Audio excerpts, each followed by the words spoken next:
Students, आज हम EE 210 entrepreneurship and management में हमारी unit financial sources for small scale industries start करेंगे। Financial sources for small scale industries, इसको हम हिंदी में लघु उद्योग इकाई के वित्तीय स्रोत ये कहते हैं।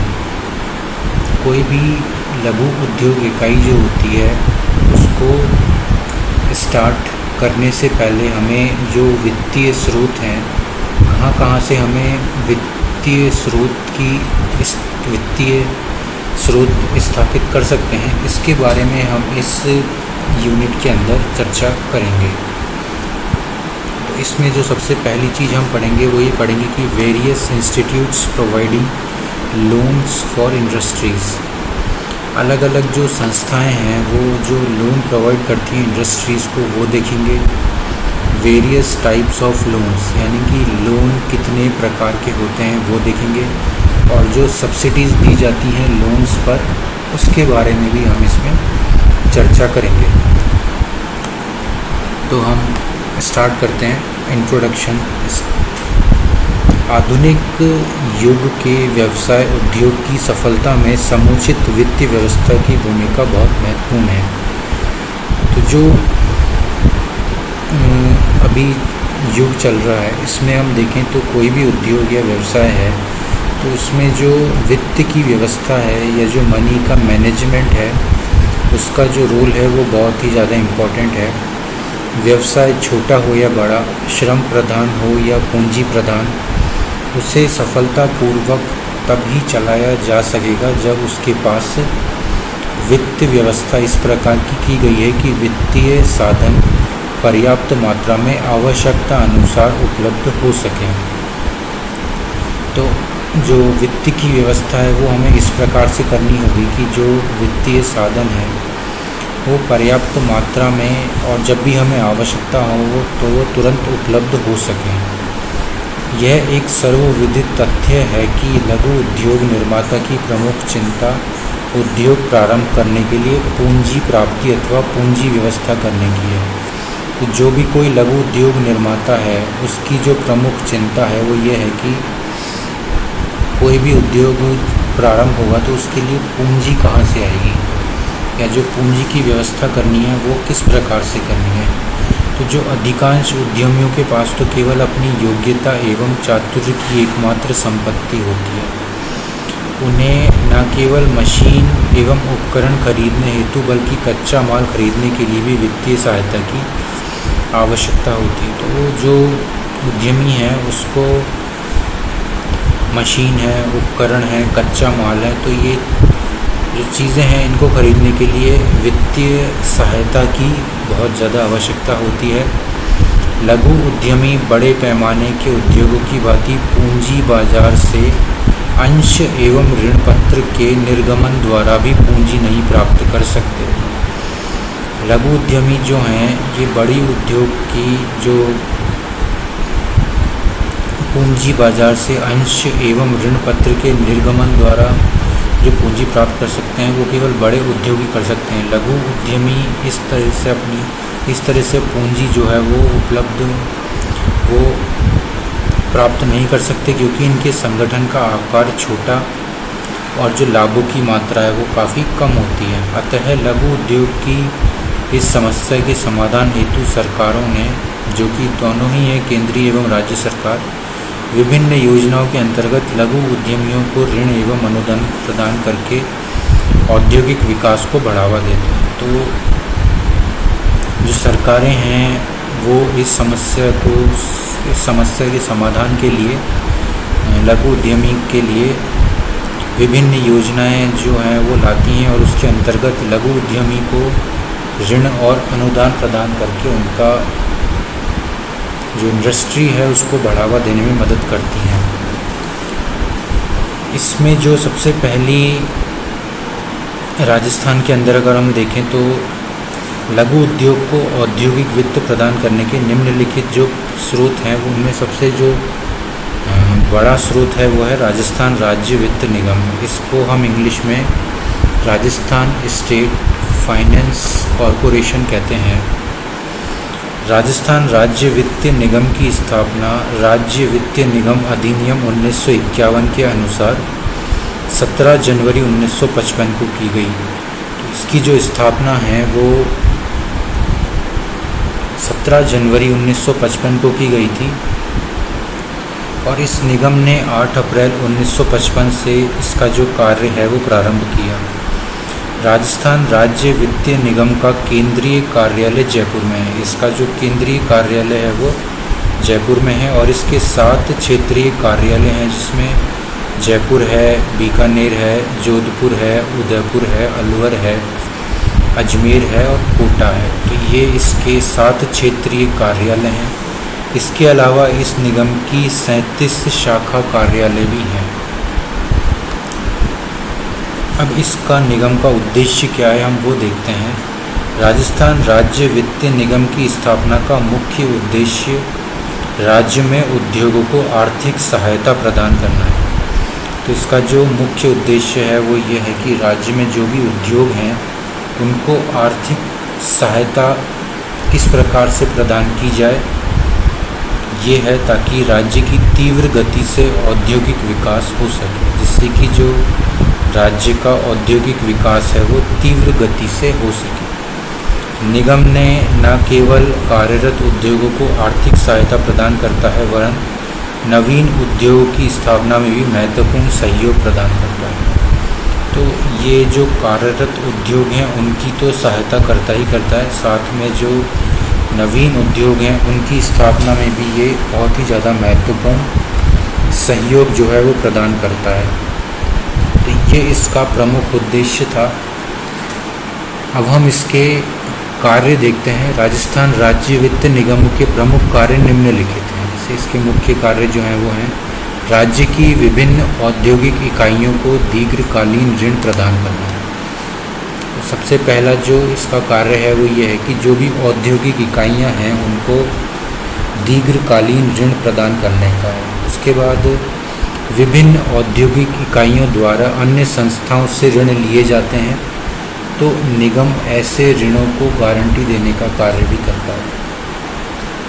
अब जो औद्योगिक इकाइयां हैं अगर वो अन्य संस्थाओं से ऋण लेती हैं तो निगम जो है ऐसे ऋणों को गारंटी देने का काम भी करता है। निगम द्वारा अंशों व ऋण पत्रों के अभिगोपन का कार्य भी किया जाता है। यह केंद्र एवं राज्य सरकार के प्रतिनिधि के रूप में कार्य करता है। तो ये निगम जो है ये केंद्र सरकार और राज्य सरकार के प्रतिनिधि के रूप में कार्य करता है। औद्योगिक इकाइयों के अंशों एवं ऋण पत्रों में प्रत्यक्ष अभिदान करना ये भी इसका एक कार्य है। निगम 5 वर्ष से कम अवधि के लिए सार्वजनिक जमाओं को स्वीकार नहीं करेगा। तो ये निगम के कार्य हैं। अब हम इसमें देखते हैं वित्तीय सहायता। निगम ने अपनी वित्तीय सहायता अनेक उद्योगों को प्रदान की है। तो इसने अपनी जो फाइनेंशियल हेल्प है वो अलग अलग इंडस्ट्रीज़ को देता है। जैसे निगम ने एक ओर परंपरागत उद्योगों एवं दूसरी ओर आधुनिक उद्योगों को ऋण देने में संतुलन बनाया है। तो ये दोनों ही प्रकार के जो उद्योग हैं, परंपरागत जो उद्योग हैं और जो आधुनिक उद्योग हैं, दोनों को ऋण देने में ये बैलेंसिंग रखता है। निगम ने अपने द्वारा प्रदान किए गए ऋण का महत्वपूर्ण भाग जो है वो संगमरमर, ग्रेनाइट, स्टोन कटिंग इकाइयों, अधात्विक खनिजों, विद्युत उपकरण बनाने वाली इकाइयों, होटल उद्योग, बिजली के खंभे बनाने वाली इकाइयों को प्रदान किया। तो इसने जो लोन प्रोवाइड करता है ये उसका जो महत्वपूर्ण भाग है वो एक तो संगमरमर, ग्रेनाइट, स्टोन कटिंग इकाइयाँ, अधात्विक खनिज, विद्युत उपकरण बनाने वाली इकाइयाँ, होटल उद्योग और बिजली के खंभे बनाने वाली इकाइयों को प्रदान करता है। ये तो हो गई यहाँ तक वित्तीय सहायता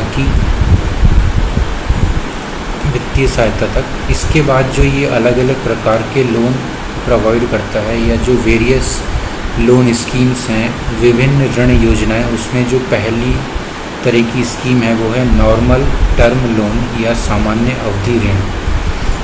वित्त निगम राज्य वित्त निगम अधिनियम में निर्दिष्ट औद्योगिक गतिविधि के लिए किसी भी योग्य इकाई को स्थायी संपत्तियों के लिए, ये जो है लोन वो स्थायी संपत्तियों के लिए है, यदि वह निजी या सार्वजनिक कंपनी के रूप में शामिल है तो अधिकतम 90 लाख रुपए तक का सामान्य अवधि ऋण प्रदान करता है।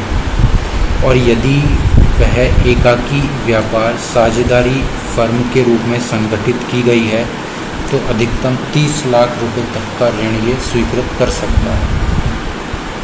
ये वित्तीय सहायता सार्वजनिक टेलीफोन बूथ, कार्यालय, स्थानीय कॉल एवं टेलेक्स सुविधाओं के लिए भी प्रदान की जाती है।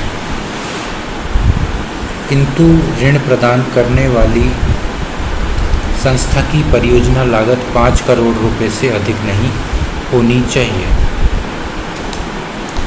अब इसकी जो नॉर्मल टर्म लोन है इसकी कुछ शर्तें भी हैं, जैसे प्रवर्तकों का न्यूनतम अंशदान अलग अलग जिलों के लिए न्यूनतम 12.5% से लेकर अधिकतम 22.5% तक हो सकता है। तो न्यूनतम जो अंशदान है वो 12.5% से लेकर 22.5% तक होता है।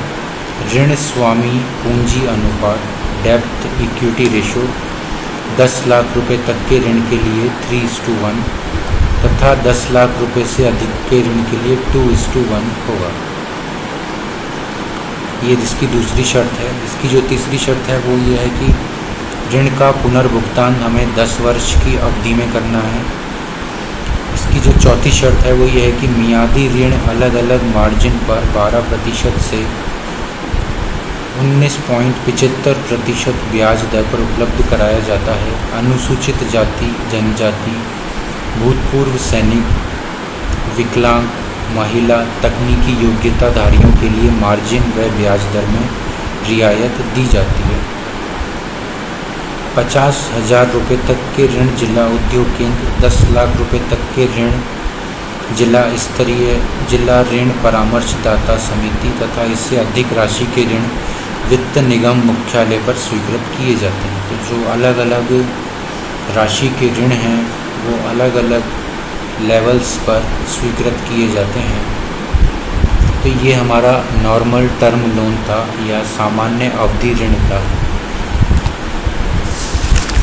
इसके बाद जो हमारा अगला ऋण है वो कंपोजिट टर्म लोन है। इसको हिंदी में कंपोजिट टर्म ऋण कहते हैं। ये जो ऋण है ये भवन निर्माण, उपकरणों की प्राप्ति एवं कार्यशील पूंजी की आवश्यकता को पूरा करने हेतु दिया जाता है। तो ये ऋण जो है ये बिल्डिंग के कंस्ट्रक्शन के लिए, उपकरणों के लिए और वर्किंग कैपिटल या कार्यशील पूंजी की ज़रूरतों को पूरा करने के लिए दिया जाता है। इस ऋण की जो शर्तें हैं वो इस प्रकार से हैं, जैसे योग्यता है ग्रामीण व शहरी क्षेत्रों के दस्तकार एवं सभी निर्धारित लघु औद्योगिक क्रियाओं के लिए जो 5 लाख रुपए से कम जनसंख्या वाले क्षेत्रों में संचालित होती हैं, इस योजना के अंतर्गत ऋण पाने के हकदार हैं। तो इसमें जो दस्तकार हैं या निर्धारित लघु औद्योगिक क्रियाओं के लिए 5 लाख रुपए से 5 लाख से कम जनसंख्या वाले क्षेत्रों में जो संचालित हैं वो इस योजना के अंतर्गत ऋण पाने के हकदार हैं। अधिकतम सहायता राशि 50,000 रुपये तक है। इसमें जो अधिकतम सहायता राशि है वो 50,000 रुपये तक की है। प्रवर्तक अंशदान की आवश्यकता इसमें नहीं है। प्रवर्तक अंशदान है उसकी आवश्यकता कंपोजिट टर्म लोन में नहीं है। ऋण का पुनर्भुगतान 3 से 10 वर्षों में। ऋण का जो पुनर्भुगतान है वो हमें 3 से 10 साल के अंदर करना पड़ता है। तो ये हमने देखा कि जो राजस्थान का संस्था है, राजस्थान की जो संस्था है राजस्थान राज्य वित्त निगम, उसके द्वारा जो सहायता की जाती है वित्तीय स्रोत के लिए, उसका उद्देश्य हमने देखा, उसके कार्य हमने देखे और जो वो किस किस प्रकार की इंडस्ट्री को सहायता देता है वो इंडस्ट्रीज़ हमने देखी। फिर उसके बाद उसकी जो लोन की स्कीम है वो दो तरीके की लोन की स्कीम हमने देखी। जो पहली थी वो नॉर्मल टर्म लोन थी और जो दूसरी है वो कंपोजिट टर्म लोन है। इसके बाद इसमें और भी अलग अलग तरह की ऋण योजनाएं हैं जो कि आगे आने वाले लेक्चर्स में हम देखेंगे। Thank you.